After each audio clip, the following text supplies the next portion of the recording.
Buenos días, estimados niños. Estamos nuevamente aquí para revisar el proyecto número 7. En esta semana nos pertenece hacer las actividades de la semana número 2 del proyecto 7. Muy bien, en esta semana se va a trabajar las asignaturas de estudios sociales, ciencias naturales, lengua y literatura, matemática e inglés. Muy bien. El tema de esta semana es un ambiente sano también es nuestro derecho. La actividad número 1 empieza con el tema historias para contar. Vamos a ver de qué se trata. La historia es un texto narrativo que se desarrolla en un periodo de tiempo y en un lugar determinado. Las historias, los personajes y los lugares pueden ser reales o imaginarios y se caracterizan por ser cortas. Visitando la casa de la tía Blanca, vamos a leer. Dice el domingo Daniel, Eli y Galo llegaron a la casa de la tía Blanca en el cantón Rumiñahui. Era un día muy soleado y aprovecharon el clima para ingresar a la piscina. Daniel decidió poner sus juguetes de caucho en el agua. Un viento muy fuerte de pronto movió el agua de la piscina. Ellie, emocionada, indicó que los juguetes que flotaban en el agua se movían por efecto del viento y dijo, ¿el viento produce energía eólica? A todos les llamó la atención esta nueva palabra. Decidieron investigar y descubrieron que en Ecuador existen dos lugares en donde se genera energía eólica, los cuales son en Galápagos y Loja. Todos se alegraron y decidieron conocer más sobre las fuentes de energía alternativa que existen en el Ecuador y los beneficios que recibimos de las mismas. Aquí el ministerio nos da además un link donde podemos leer nuestras propias historias. Ustedes pueden abrirlo desde algún navegador. Dice, relato oralmente esta historia a los miembros de tu familia. Ahora muy bien, ¿cómo lo podríamos relatar con nuestras propias palabras al texto que hemos leído? Se podría decir, yo al menos con mis palabras lo podría narrar diciendo de que tres grupos de amigos fueron a visitar a una tía en un cantón Rumiñahui, en la cual estaban jugando y mientras jugaban en la piscina vieron cómo los juguetes se movían y dijeron que el viento produce una energía eólica y empezaron a averiguar y se dieron cuenta que en dos lugares del Ecuador se genera energía eólica, los cuales son en Galápagos y Loja. Muy bien, bueno, esa es la manera como yo lo podría narrar a algún familiar o alguna persona cercana a mí.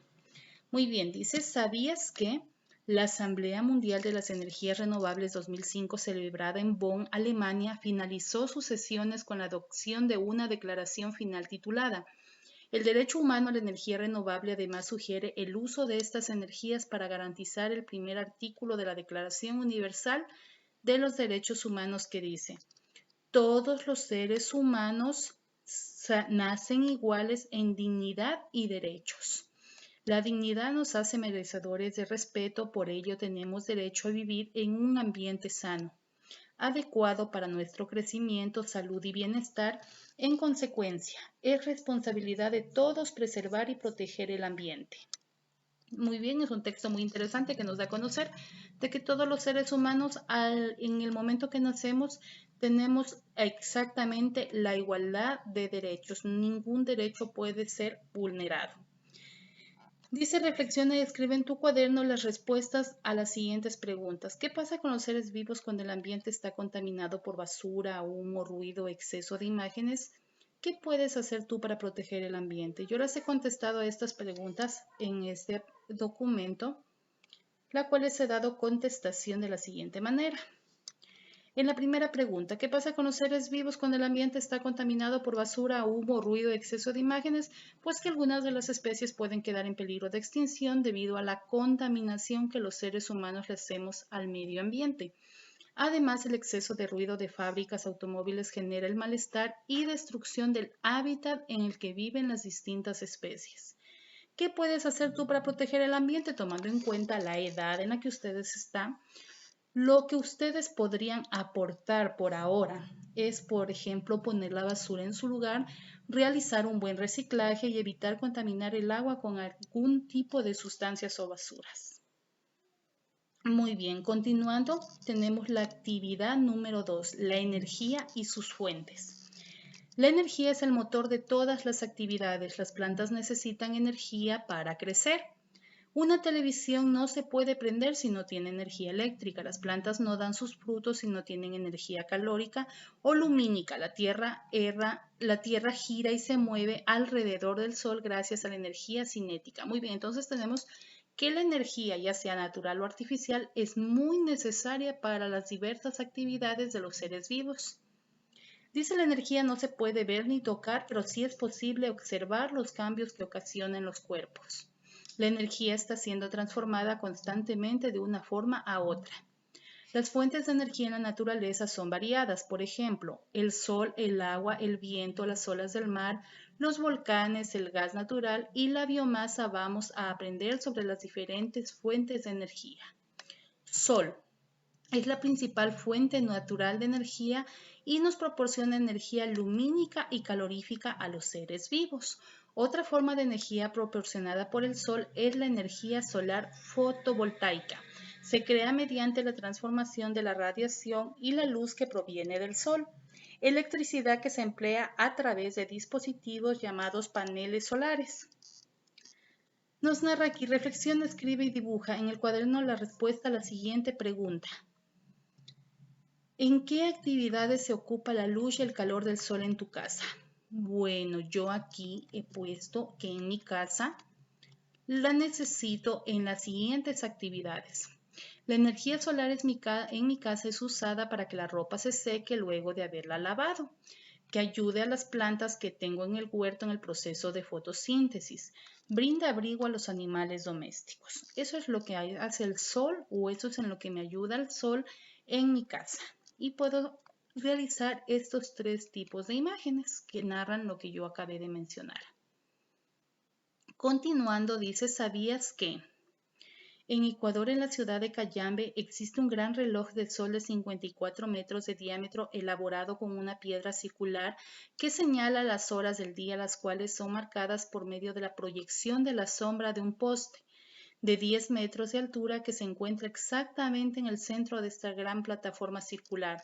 Con un reloj analógico o digital también podemos medir el paso de las horas y además el de los minutos y segundos.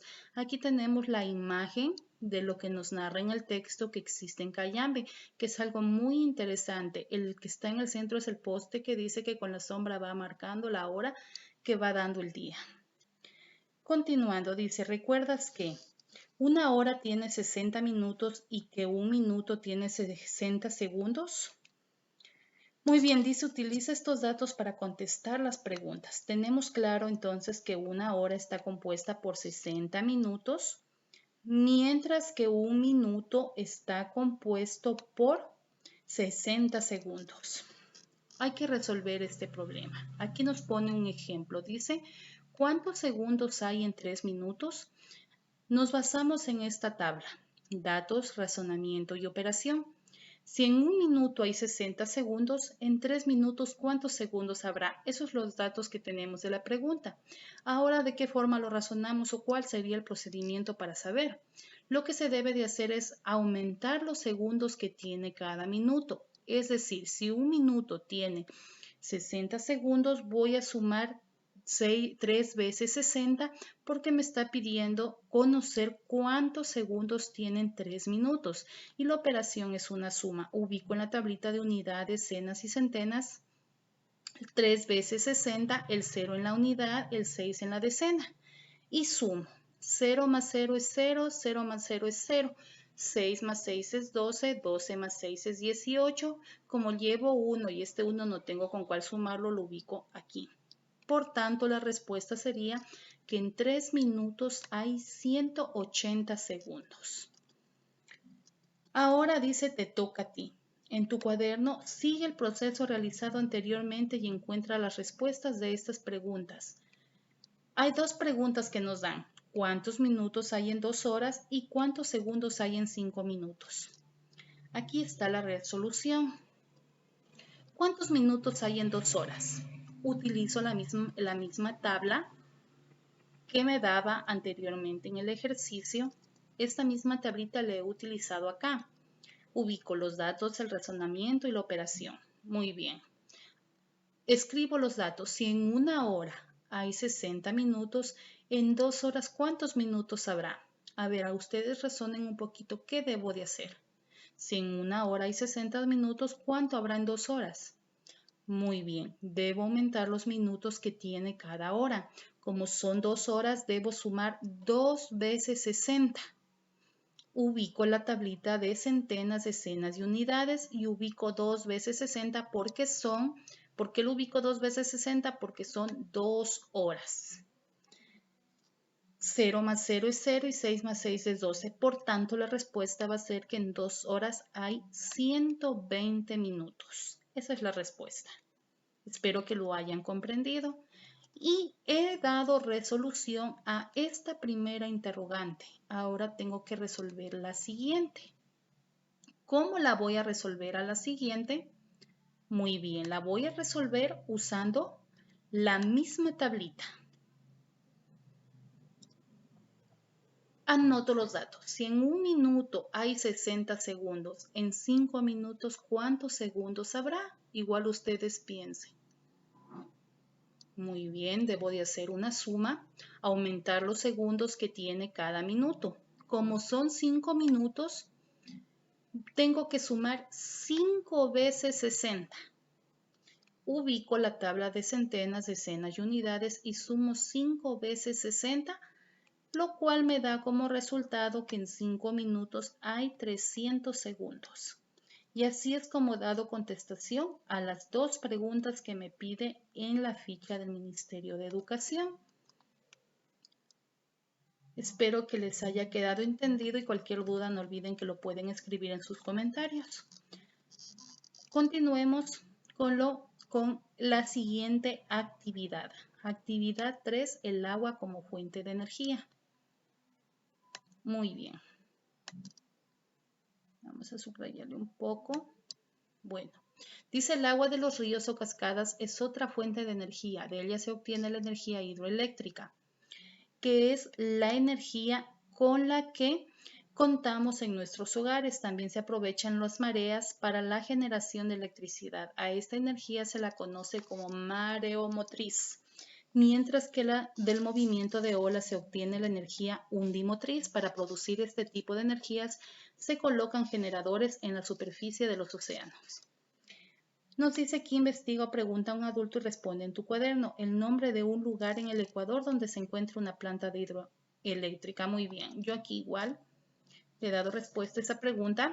El proyecto hidroeléctrico Río Verde Chico se encuentra en la zona central del Ecuador y corresponde al sector centro-oriental de la provincia del Tungurahua. Este es el proyecto hidroeléctrico que yo he consultado para dar respuesta a esta pregunta de aquí. Continuando, dice, en la tabla se observan algunas de las más altas presas hidroeléctricas del planeta. Tenemos el número de plantas que han seleccionado, las grandes presas, el país al que pertenecen, el río donde se encuentra y la altura. Por ejemplo, la primera tiene una altura de 335, la segunda de 300 metros y así continúa hasta llegar a la más baja. En la tabla ahora dice, contesta las siguientes preguntas resolviendo las operaciones necesarias. Me paso al otro documento y aquí tengo la tablita y respondo a las preguntas. ¿Cuántos metros de diferencia hay entre la presa más alta y la de menos altura de la lista?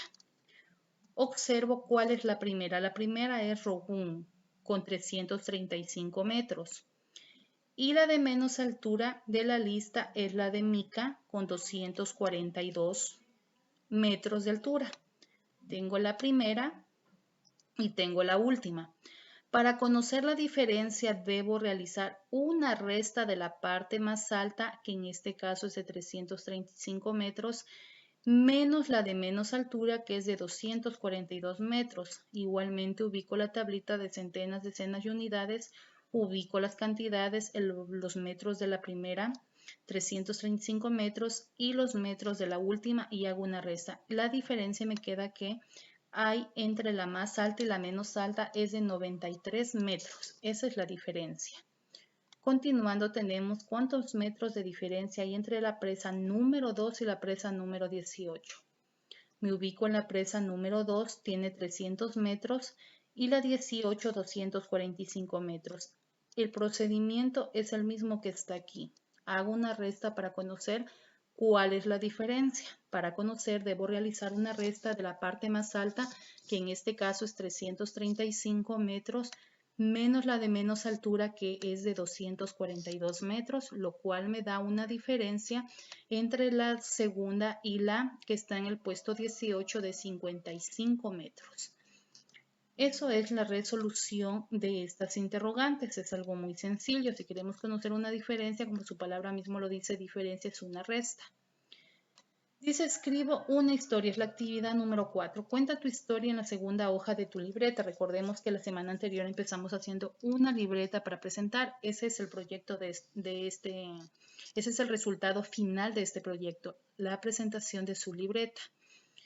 Para narrar una historia, toma en cuenta las siguientes recomendaciones. Seleccionar un tema para escribir tu historia en cuenta del aprendizaje de esta semana y recuerda que puede ser una historia basada en hechos reales o imaginarios. Entonces ustedes pueden inventarse una historia o contar una historia real que ustedes hayan vivido. Elegir y nombrar los personajes que desean que participen en la historia. Pueden utilizar los nombres de sus familias o inventarse a sí mismos los nombres. Y por último, escribir la historia. Recuerda que las ideas deben ser claras y precisas. Una historia que se entienda igual a lo que hemos venido leyendo. Y por último está la actividad de inglés, la cual les van a explicar en otro video de una forma muy detallada para que ustedes lo puedan resolver. No olviden suscribirse y dejar sus comentarios. Gracias.